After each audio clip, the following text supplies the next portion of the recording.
उस समय श्रीजी महाराज समस्त हरिभक्तों के सामने देखकर बहुत देर तक विचार करते रहे और बाद में इस प्रकार बोले, सुनिए, हम बात करते हैं कि जो सत्संगी हो उसे सबसे सत्संग हुआ हो। तब से अपने मन को टटोलना चाहिए कि सत्संग के प्रथम वर्ष में मेरा मन ऐसा था और बाद में इस प्रकार था तथा इतनी भगवान की और इतनी जगत की वासना थी।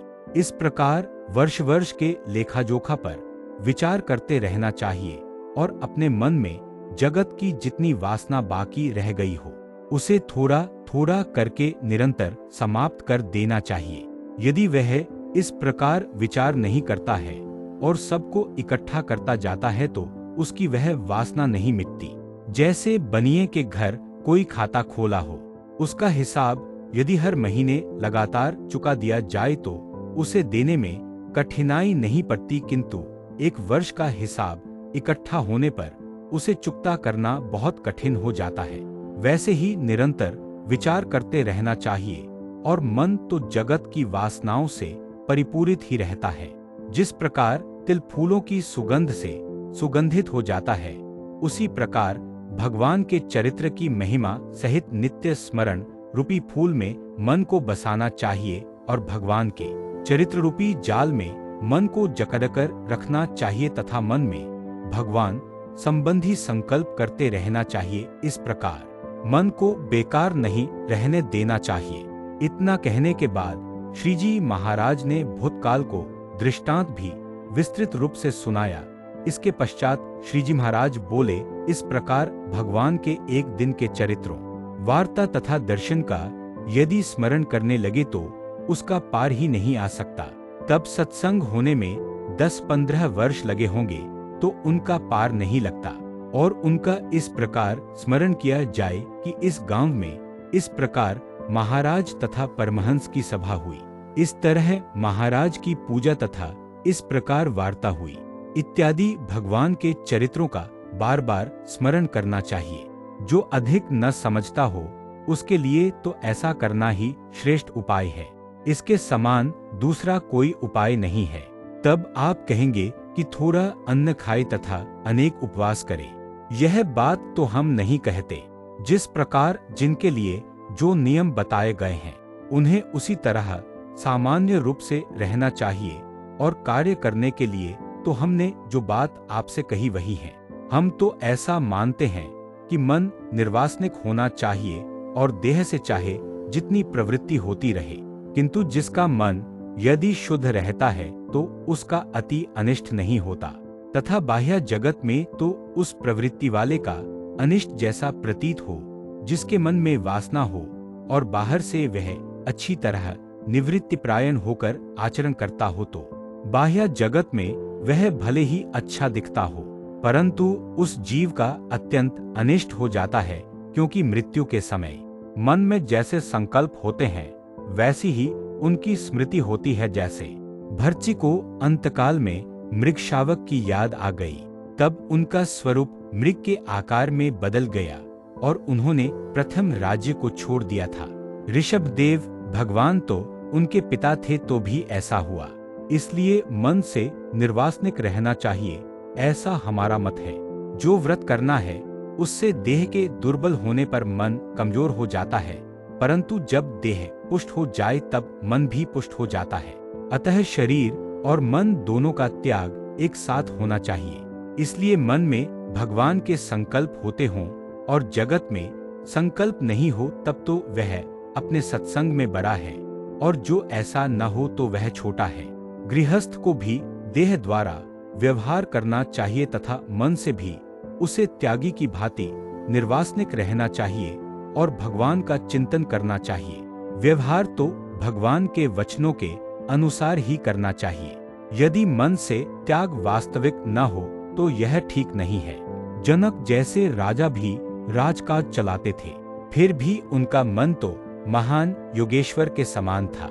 यदि अपने मन में बुरे संकल्प होते हों तो उन्हें बता देना चाहिए, परंतु जिस प्रकार कुत्ते का मुख कुत्ता चाटे सर्प के घर मेहमान सांप स्वयं और विद्या के पास सौभाग्यवती स्त्री जाए तो उससे वह यह कहे कि आओ बाई, मेरी जैसी तू भी हो जाए जैसी कहावतें हैं, उसी तरह अपने समान जिसके बुरे संकल्प होते हों उसके सामने स्वयं के संकल्पों को प्रकट करना बताए गए इन दृष्टांतों के समान है। इसलिए अपने संकल्प केवल उसी व्यक्ति के सम्मुख प्रकट करने चाहिए जिनके मन में कभी भी असत लौकिक संकल्प न होता हो और जो अपनी बात पर अटल रहता हो। ऐसे व्यक्ति भी अनेक हैं जिनके मन में ऐसा संकल्प न होता हो। इसलिए ऐसे पुरुषों में भी ऐसे पुरुष को संकल्प बताया जाए तो उस संकल्प को सुनकर उस पर बात करे और जब तक उस कहने वाले का संकल्प टल जाए तब तक बैठते उठते खाते पीते समस्त क्रियाओं में बात करता ही रहे तथा अपने संकल्पों को टालने की तीव्रता रखने वाले के सामने ही संकल्प को प्रकट किया जाना चाहिए, किंतु जिसके सम्मुख संकल्प को कहकर उसे टाल करके अपने मन में केवल भगवान का संकल्प करते रहना चाहिए और जगत के सुख से निर्वासनिक हो जाना चाहिए। एकादशी का व्रत करने का क्या लक्षण है? वह यह है कि 10 इंद्रियों तथा 11वें मन को अपने अपने विषय में से हटाकर उन्हें भगवान में जोड़ देना चाहिए। उसी को एकादशी का व्रत करना कहा जाता है। भगवान के भक्त को ऐसा व्रत तो निरंतर करना चाहिए जिसका मन निर्वासनिक न हो और देह से व्रत तप करता रहे तो भी उसका अतिशय कल्याण नहीं होता। इसलिए भगवान के महात्म्य को समझकर अपने मन को निर्वासनिक करने का नित्य अभ्यास करते रहना चाहिए। उन्होंने ऐसी वार्ता कही और फिर श्रीजी महाराज ने अन्य वार्ता कही कि सच्चा त्यागी किसे कहा जाए। वे बोले कि जिस पदार्थ को त्याग कर दिया गया है उसका फिर से मन में कभी भी संकल्प नहीं होना चाहिए। जिस प्रकार विष्टा करने के बाद फिर से उसका संकल्प नहीं होता, उसी प्रकार संकल्प बार बार नहीं होता है। इस प्रसंग में शुक जी के प्रति नारद जी द्वारा कहा गया है श्लोक है कि त्यज धर्मम धर्मं च। इसका अर्थ यह है कि एक आत्मा के सिवा जो अन्य पदार्थ हैं उनका त्याग करके आत्मा रूप से आचरण करना चाहिए और भगवान की उपासना करनी चाहिए। उसी को पूर्ण त्यागी कहते हैं तथा जो गृहस्थ हरिभक्त हो वह तो जनक राजा के इस कथन को समझता है कि मेरी यह मिथिला नगरी जलती है परंतु उसमें मेरा कुछ भी नहीं जलता। उसके संबंध में यह श्लोक है कि मिथिलिया प्रदीप्ताया न में दहति किंचन। इस प्रकार से समझकर घर में रहता हो वही ज्ञानी गृहस्थ सच्चा हरिभक्त कहलाता है और इस तरह का जो त्यागी व गृहस्थ न हो उसे प्राकृत भक्त कहा जाता है तथा पहले जैसा कहा गया है वैसा हो तो उसे एकांतिक भक्त कहा जाता है। इस प्रकार उन्होंने वार्ता कही।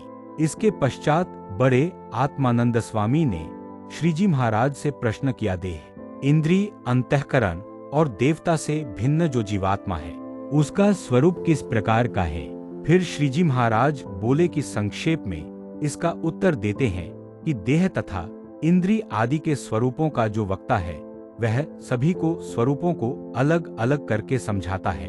वह जो समझाने वाला वक्ता है वह देह आदि सब के प्रमाण का करने वाला और जानने वाला है और सबसे पृथक रहता है। उसी को जीव कहते हैं तथा जो श्रोता है वह देहादिक के रूपों को अलग अलग समझता है तथा उन्हें प्रमाणित करता और जानता है और इन सबसे भिन्न है, उसी को जीव कहते हैं। जीव के स्वरूप को समझने की यही रीति है। इस प्रकार उन्होंने वार्ता कही। इति वचनामृतम 38।